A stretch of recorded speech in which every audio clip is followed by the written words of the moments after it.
Hello बच्चों। कल हमने बात की थी मोमेंटम के बारे में, जहां मैंने आपसे बताया था कि मैं पूरे फुल इस चैप्टर को लेकर आपके पास आऊंगी।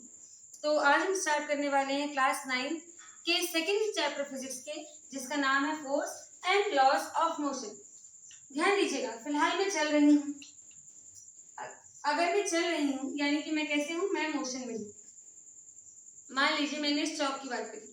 अगर इस चौक को मैं अपने हाथ पर रख दूं और इस पर कोई दूसरी फोर्स ना लगाई जाए, तो क्या ये चौक कभी मूव करेगा?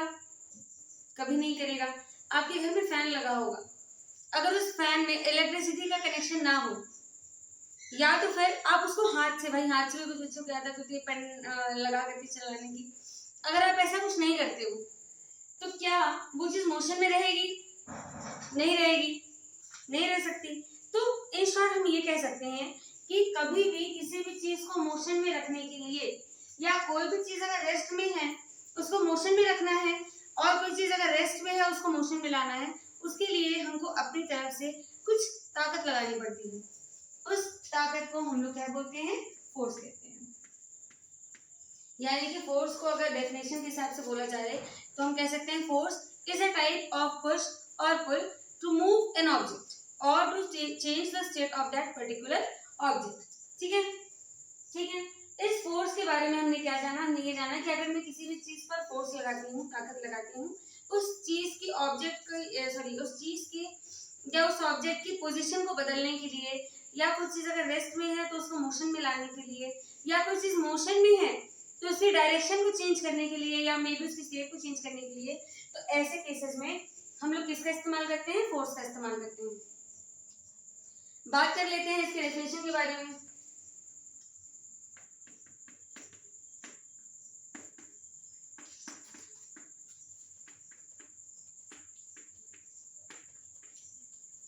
It is a type of push or pull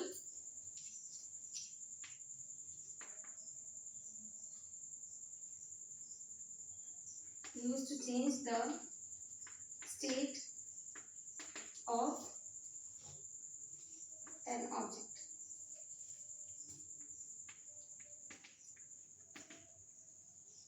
ठीक है।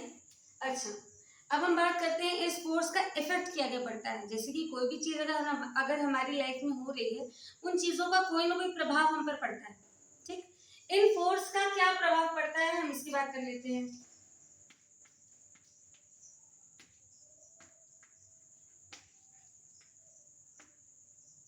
बेसिकली फोर्स की तीन चीजों की हम बात करेंगे। जैसे कि मान लीजिए अगर ये चौक, मैंने आपको पहले भी ये एग्जांपल दिया कि अगर ये चौक मेरे हाथ में है तो ये हाथ में तब तक रेस्ट पे ही रहेगा जब तक मैं इस पर कोई फोर्स ना लगा दूं। यानी या तो मैं हाथ से इसको पुश या पुल ना कर दूं, और या तो दूसरा तरीका मेरा ये रह सकता है कि अगर कोई चीज मोशन में, या तो मैं एयर या फूकूंगी इसको तो थोड़ा बहुत ये मूव करेगा, है कि नहीं? अगर मैं ऐसी कोई भी एक्शन ना करूं तो कोई भी चीज अगर रेस्ट पे है तो वो मोशन में नहीं आ सकती। इसी तरीके से अगर कोई चीज मोशन में है और उस चीज को, मान लीजिए मेरे पास एक कीरिंग है, अगर इस तरीके से मोशन में है तो अगर ये कोई कीरिंग है और ये लगातार इस तरीके से मोशन में है तो ये मोशन में तब तक रहेगी, ये चीज मोशन में तब तक रहेगी जब तक मैं इस पर कोई फोर्स ना लगा दूं, या मैंने हाथ को मूव करना बंद कर दिया, या तो हो सकता है मैं अपना हाथ लगा देती। तो कोई भी चीज पर जब तक हम कोई फोर्स नहीं लगाते हैं, तो अगर कोई चीज रेस्ट पे है तो वो रेस्ट पे ही रह जाएगी, मोशन में नहीं जाएगी। और कोई भी चीज अगर मोशन में है तो वो मोशन में ही रह जाएगी, रेस्ट पे नहीं जाएगी।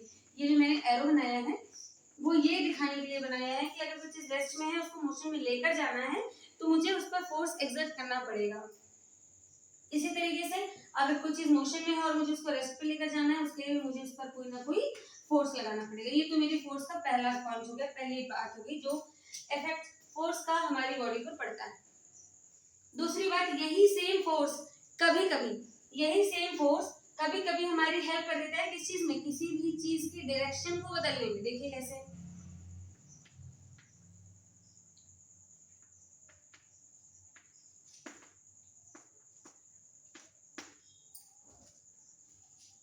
देखिए मान लीजिए फिर से हम इस कीरिंग को ही उठाएंगे। ठीक है, मान लीजिए फिर से इस कीरिंग की बात करते हैं। ये जो कीरिंग है, इस कीरिंग को मैं इस तरीके से मूव कर रही हूँ। ठीक है, अगर मैं इसकी मूवमेंट को चेंज करना चाहती हूँ तो मैं इस पर कोई ना कोई फोर्स लगाऊंगी जो ऑपोजिट डायरेक्शन में होगी। कहने का मतलब है कि एक फोर्स ही वो चीज होती है जिससे किसी भी चीज के डायरेक्शन को चेंज किया जा सकता है।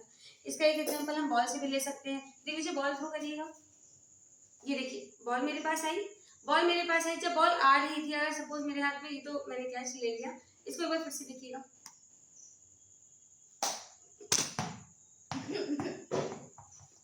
लगा तो नहीं? ठीक है, तो मैं क्या कर रही हूँ, मैं सिर्फ और सिर्फ इसकी डायरेक्शन को चेंज कर रही हूँ। ठीक है, जो मैं डायरेक्शन इसको चेंज कर रही हूँ, फोर्स लगा रही हूँ इसको रोकने के लिए। अगर रोकने की जगह मैं सीधे सीधे हाथ लगा दी होती, सॉरी अभी फिर कैमरे पे लग जाता, अगर मैं इसको फोर्स लगा करके दोबारा से पलट दी होती तो क्या चला जाता, दोबारा से जा करके लग गया होता। यानी कि अगर किसी चीज की मैं डायरेक्शन को चेंज करना चाहती हूँ, उसके लिए भी मैं यही एक सेम काम करती हूँ। ठीक है, यानी कि किसी भी चीज की डायरेक्शन चेंज करने के लिए भी हमें फोर्स एक्सर्ट करना पड़ता है उस जगह पर। अच्छा, अगर मैं किसी चीज की शेप को चेंज करना चाहूँ तो सपोज ये बॉटल है, अगर मैं इसकी शेप को चेंज करना चाहूँ, मान लीजिए इसकी शेप को मैं चेंज करना चाहूँ, तो मैं कोई ना कोई प्रेशर लगा रही हूँ, फोर्स लगा रही हूँ। फोर्स के लगाने की वजह से क्या हो रहा है, इस चीज का हम कह सकते हैं शेप है, वो क्या हो जा रहा है, चेंज हो जा रहा है। यानी कि फोर्स एक ऐसी चीज है जो 3 तरीके से इफेक्ट करती है। पहला तो रेस्ट से कोई भी चीज मोशन में लेकर आती है, मोशन से कोई भी चीज रेस्ट में लेकर जाती है, या तो फिर उस चीज डायरेक्शन कर देती है, और या तो फिर उसी सेम चीज की शेप को भी चेंज कर सकती है। यानी फोर्स एक्सर्ट करने से हम 3 काम कर सकते हैं। किसी भी चीज के मोशन पर इफेक्ट पड़ सकता है, किसी प्रभाव पड़ सकता है, या तो फिर किसी चीज के शेप पर भी प्रभाव पड़ सकता है, या फिर इफेक्ट हो सकता है। यहाँ तक कोई प्रॉब्लम? आगे बढ़ते हैं। इसके बाद हम बात करेंगे बैलेंस और अनबैलेंस फोर्स की। बैलेंस और अनबैलेंस फोर्स की हटाना नहीं है,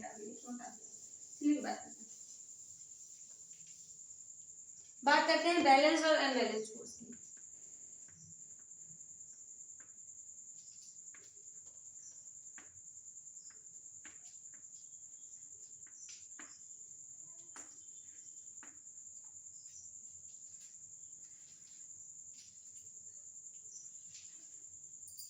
ठीक है, यहाँ पर देखिए बैलेंस और अनबैलेंस फोर्स की हम बात कर रहे हैं। पहले बात करते हैं बैलेंस फोर्स की।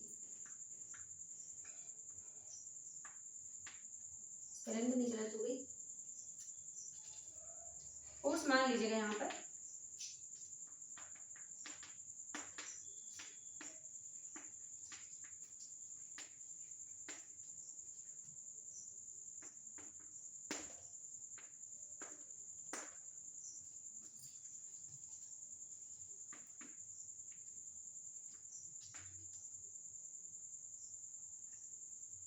it is a type of force in which two things or two people exert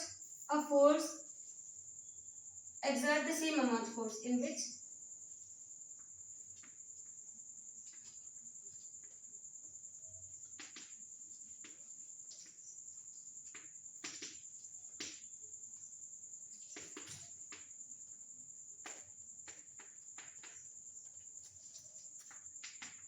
मान लीजिए, आगे भी ले लेती हूँ,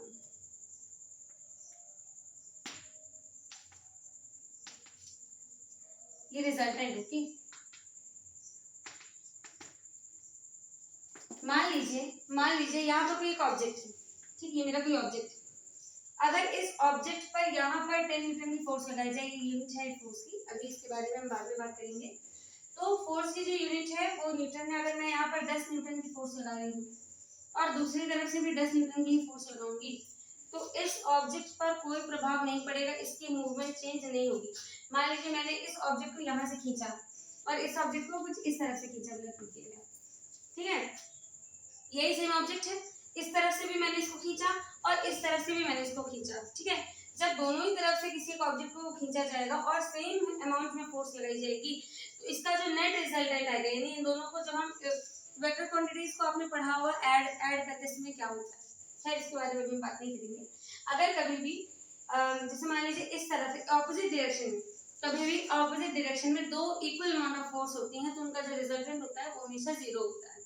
ठीक है ना, यानी कि इधर से भी मैंने 10 न्यूटन की फोर्स लगाई, यहाँ से भी मैंने 10 न्यूटन की फोर्स लगाई, जिसकी वजह से हम कह सकते हैं कि जो रिजल्टेंट आएगा वो कितना आ जाएगा, 0 आ जाएगा। कहने का ये मतलब है कि अगर मैं इस बॉटल को ले लूं और इसको दोनों तरफ से बराबर फोर्स लगाऊं, यहाँ से भी और यहाँ से भी, दोनों तरफ से इक्वल फोर्स लगाऊंगी, तो इस इक्वल फोर्स को लगाने की वजह से इसकी मूवमेंट, इसमें किसी भी तरीके की कोई मूवमेंट होगी ही नहीं। जैसे मैंने यहाँ से भी फोर्स लगाई और यहाँ से भी फोर्स लगाई, बराबर फोर्स लगा रही हूँ, इसीलिए इसमें किसी भी तरीके की कोई मूवमेंट नहीं हो रही है। ठीक है, ठीक, इसी को हम कहते हैं क्या, बैलेंस फोर्स। बैलेंस फोर्स के बाद नेक्स्ट जो फोर्स के बारे में हम बात करने जा रहे हैं वो अनबैलेंस फोर्स। अनबैलेंस फोर्स कैसी होती है, अगर मान लीजिए इसी जगह पर, यहाँ पे मैं अन लगा दी हूँ, ठीक है, और यहाँ पर भी इज नॉट 0 हो जाना चाहिए, ठीक है, वो नेट रिजल्टेंट इज नॉट 0 मान लीजिएगा, ठीक है। यहाँ मैंने 10 न्यूटन की फोर्स लगा दी और यहाँ मैंने 20 न्यूटन की फोर्स लगा दी, एक तरफ मैंने ज्यादा फोर्स लगा दी, एक तरफ मैंने कम फोर्स लगा दी, इस वजह से इसको अनबैलेंस फोर्स कहा जाता है, जिसका नेट रिजल्टेंट कभी भी 0 नहीं आ सकता। ठीक है, इस कंडीशन में चीज के जो ऑब्जेक्ट होगा, जो चीज होगी, उसमें मोशन आ जाता है। जिस तरफ से ज्यादा फोर्स लगेगा उस तरफ क्या हो जाएगा, उस तरफ जो ऑब्जेक्ट होगा वो मूव कर जाएगा, दैट्स इट। तो यहाँ तक हमको पता चल गया बैलेंस फोर्स के बारे में, अनबैलेंस फोर्स के बारे में, जो फोर्स के इफेक्ट्स होते हैं इनके बारे में। इसके अलावा फोर्स क्या होती है इसके बारे में देखिए, बहुत ज्यादा चीजें। अच्छा हाँ, दो डिफरेंस भी हैं बैलेंस और अनबैलेंस फोर्स के बीच में, उनके बारे में भी जान लीजिए। देखिए, पहली बात, जो बैलेंस फोर्स होती है वो पोजीशन नहीं चेंज करती है।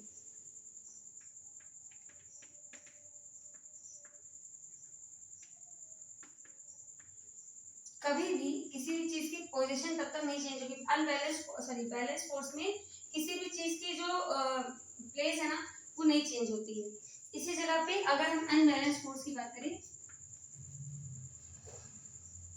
तो अनबैलेंस फोर्स में क्या होता है ना, अनबैलेंस फोर्स में जो पोजीशन होती है